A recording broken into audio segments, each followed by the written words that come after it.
आप सबको पता है कि 9th क्लास का 2025 का नया सिलेबस आया है।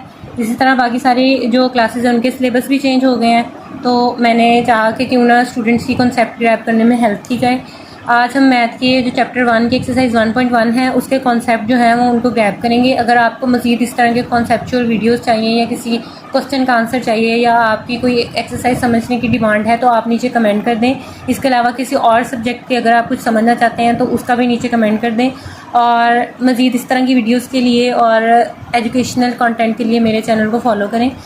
बैक टू द टॉपिक, आज हमने करनी है एक्सरसाइज 1.1 और चैप्टर का नाम है रियल नंबर। और रियल नंबर जैसा कि आपको पता है दो तरह के होते हैं, एक होते हैं रैशनल, एक होते हैं इरेशनल। अब हमें कैसे पता चलेगा कि कोई नंबर रैशनल है या इरेशनल?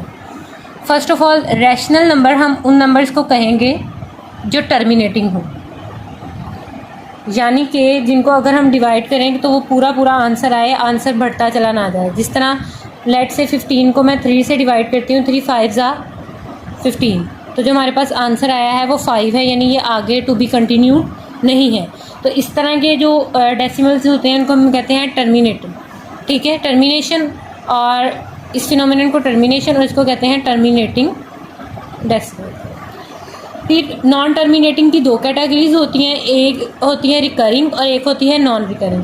जो नॉन टर्मिनेटिंग हो और रिकरिंग हो वो हमारे पास आते हैं रैशनल में, और जो नॉन टर्मिनेटिंग नॉन रिकरिंग होते हैं वो हमारे पास आते हैं इरेशनल में। अब ये क्या है नॉन टर्मिनेटिंग का? आपको नाम से अंदाज़ा हो रहा होगा कि जिसका आंसर आगे चलता जाए और ख़त्म ना हो। अगर नॉन टर्मिनेटिंग जो है वो रिकरिंग है तो वो रैशनल है, अगर नॉन टर्मिनेटिंग नॉन रिकरिंग है तो वो इरेशनल है। अब ये रिकरिंग और नॉन रिकरिंग ये क्या चीज़ें हैं बच्चों? नॉन टर्मिनेटिंग वो होता है जैसे हम 10 को 3 से डिवाइड करें तो आंसर बढ़ता चला जाता है, बढ़ता चला जाता है, किसी भी पॉइंट पे ख़त्म नहीं होता, तो इसको हम कहते हैं नॉन टर्मिनेटिंग। अब नॉन टर्मिनेटिंग रैशनल भी हो सकता है, इरेशनल भी हो सकता है। अगर जो पॉइंट के बाद जो है वो रेपिटेशन स्पेसिफिक पैटर्न से हो रही है, for example same he number एक खास सीक्वेंस के बाद डिवाइड होता, रिपीट होता जा रहा है, रिपीट होता जा रहा है, होता जा रहा है, होता जा रहा है, तो उसको हम कहेंगे कि ये रिकरिंग है। जैसे यहाँ पे 3 बार बार बार बार आ रहा है तो उसको हम कहेंगे ये क्या है, रिकरिंग। लेकिन जो नॉन रिकरिंग है वो क्या होते हैं? लेट से जो पाई की वैल्यू होती है वो 3.141628, यहाँ पे कोई भी डिजिट स्पेसिफिक पैटर्न के बाद रिपीट नहीं हो रहा, हर आने वाला डिजिट जो है वो नया है और ये आगे चलता जा रहा है। नॉन टर्मिनेटिंग है लेकिन नॉन रिकरिंग है। नॉन रिकरिंग का मतलब है कि सेम चीज़ की रेपिटेशन ना हो। इस सूरत में ये इरेशनल है अगर रेपिटेशन सेम नहीं है। अगर रेपिटेशन सेम है तो ये क्या है, रैशनल। सादा लफ्ज़ों में जो सारे बार वाले नंबर होते हैं 0.3 बार, 0.2 बार, 0.5 बार, ये सारे रैशनल। इसके अलावा अगर सेम डिजिट रिपीट हो रहा है 2 3 2 3 2 3 तब भी ये रैशनल। ठीक है, 2.35 35 35 तब भी ये रैशनल है। लेकिन अगर रिपीट होने वाली चीज़ सेम नहीं है, जैसे अभी मैंने बताया पाई की वैल्यू होती है, ई की वैल्यू होती है, इसमें जो है वो पॉइंट के बाद रिपीटिशन नहीं हो रही, कोई भी चीज़ रिपीट नहीं हो रही, तो इसका क्या मतलब है? बार बार कोई चीज़ नहीं आ रही, तो इसका मतलब है ये है इरेशनल। हमारे पास क्वेश्चन नंबर 1 का पार्ट 1 है 2.353535। ठीक है, ये टर्मिनेटिंग है, ये डॉट्स मैंने वैसे एग्जांपल के लिए लगाए हैं। 2.353535 यानी ये ख़त्म हो रहा है, टर्मिनेटिंग है, आगे चलता नहीं जा रहा।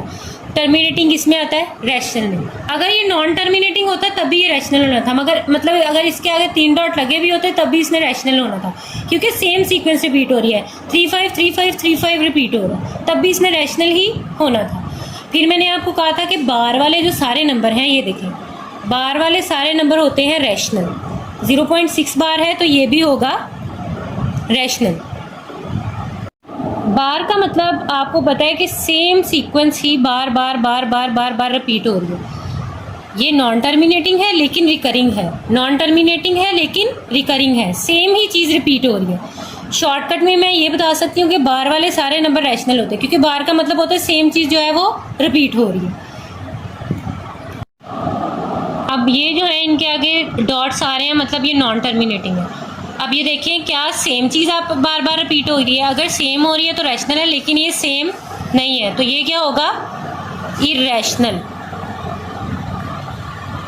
अंडर रूट वाला नंबर अगर परफेक्ट स्क्वायर है तो वो होता है रैशनल। फॉर एग्जांपल अगर मैं कह दूँ अंडर रूट 16 तो उसको सॉल्व करेंगे तो 4 आएगा। 4 एक रैशनल नंबर है। लेकिन ये जो 7 है, 7 का हम अगर अंडर रूट लें, अंडर रूट 7, तो ये हमारे पास आगे सो ऑन चलता जा रहा है, चलता जा रहा है, चलता जा रहा है, और कोई भी चीज़ स्पेसिफिक पैटर्न के बाद रिपीट नहीं हो रही। हर जो नंबर आ रहा है वो एक नया नंबर है, कोई भी चीज़ रिपीट नहीं हो रही एक पैटर्न के साथ, तो ये हमारे पास होगा इरेशनल। दूसरे लफ्ज़ों में मैं ये कहूँगी कि जिनके भी अंडर रूट का आंसर परफेक्ट स्क्वायर नहीं है, जो हमारे पास जिसका अंडर रूट है अगर वो परफेक्ट स्क्वायर नहीं है, जैसे 7 का अंडर रूट परफेक्ट स्क्वायर नहीं है, तो वो जो नंबर होते हैं वो हमारे पास इरेशनल। क्वेश्चन नंबर 5 है ई को हम यूलर नंबर भी बोलते हैं।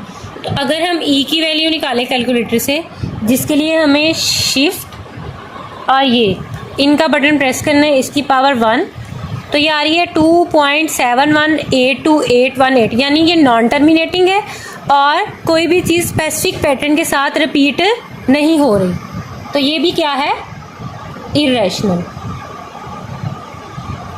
इसी तरह पाई की मैंने आपको इधर वैल्यू बताई थी, पाई की वैल्यू है 3.141628 और आगे ये चलता जा रहा है, यानी कोई भी चीज़ एक स्पेसिफिक पैटर्न के बाद एक स्पेसिफिक जो है वो सीक्वेंस से रिपीट नहीं हो रही, तो ये भी क्या है, इरेशनल। फिर हमारे पास एक नंबर आता है अंडर रूट 11 भी कोई परफेक्ट स्क्वायर नहीं है, यानी ये भी आगे चलता जा रहा है, चलता जा रहा है, चलता जा रहा है। अब इसमें 5 प्लस करके देखते हैं, फिर भी सेम एज यही केस है और कोई भी चीज़ रिपीट नहीं हो रही, यानी ये क्या है, नॉन रिकरिंग। ठीक है, तो ये भी क्या है, इरेशनल। अगेन नीचे 2 अंडर रूट आ रहे हैं, ना ये परफेक्ट स्क्वायर है ना ये परफेक्ट स्क्वायर है, इसका आंसर भी चलता जाएगा, इसका आंसर भी चलता जाएगा। Under root 3 plus under root 13,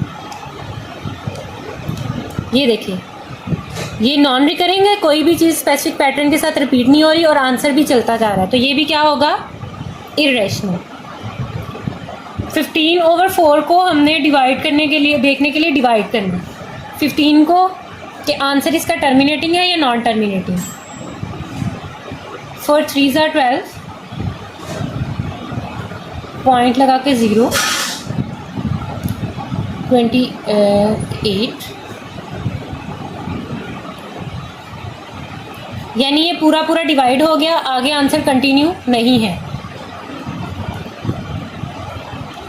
तो ये भी हमारे पास क्या होगा, रैशनल। जो टर्मिनेटिंग होते हैं वो रैशनल होते हैं, आंसर पूरा पूरा डिवाइड हो गया तो ये क्या है, रैशनल। अब जो हमारे पास 10th क्वेश्चन है ये इस फॉर्म में है, a minus b a plus b. तो आप सब स्टूडेंट्स को पता है a minus b a plus b किसके बराबर होता है, a square minus b square. तो ये हमारे पास बनेगा 2 का स्क्वायर यानी a का स्क्वायर माइनस अंडर रूट 2 का स्क्वायर यानी b का square, according to this formula. 2 का स्क्वायर होता है 4, आपको पता है स्क्वायर अंडर रूट से कैंसिल हो जाता है, 4 माइनस 2 किसके बराबर आया, 2 के, सिंपल नंबर है, तो ये भी रैशनल होता है क्योंकि ये टर्मिनेटिंग है, आगे बढ़ता नहीं जा रहा। और जो हमारे पास जो होल नंबर होते हैं वो रैशनल ही होते हैं मोस्टली, क्योंकि हमने पढ़ा है जिसके नीचे कुछ नहीं होता उसके नीचे 1 होता है, तो ये भी किस फॉर्म में है, t/q की फॉर्म में, तो ये भी रैशनल होगा।